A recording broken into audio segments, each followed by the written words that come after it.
Anyways, so they waited until I had taught my two classes, and I was ready to go home. And the principal grabbed me and just told me, "You need to talk to me in the office." Okay, no big deal.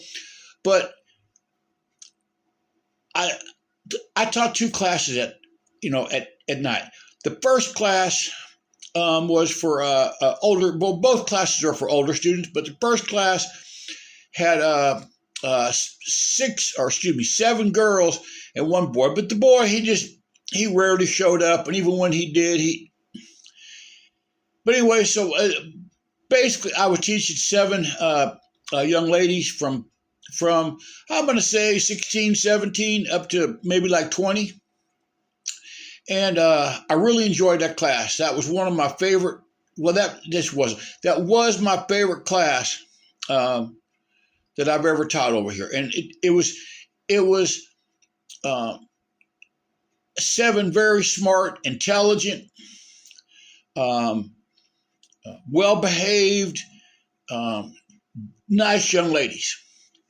And we would talk about, they gave me books to kind of like follow, but I just told them I don't really use the books because the books were just basic English, number one. Number two, the books were from England or something.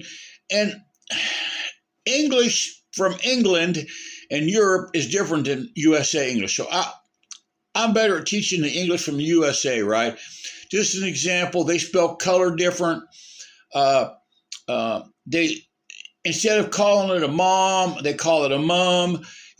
Like I said, so I didn't really use the books that much, and I taught the students about things that the books didn't really teach them about, volcanoes and space, and about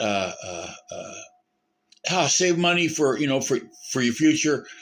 Just different things about scholarships. You can go to USA and just.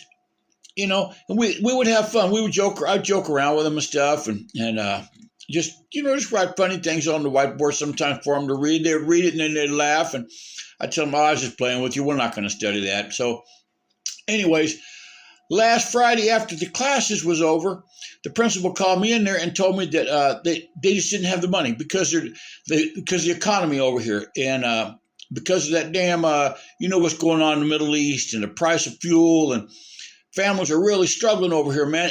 It's already a poor country. And then, like I said, the school that I taught at, it's out here near the villages and stuff. Not a lot of people out here have money. All right, I'll be right back.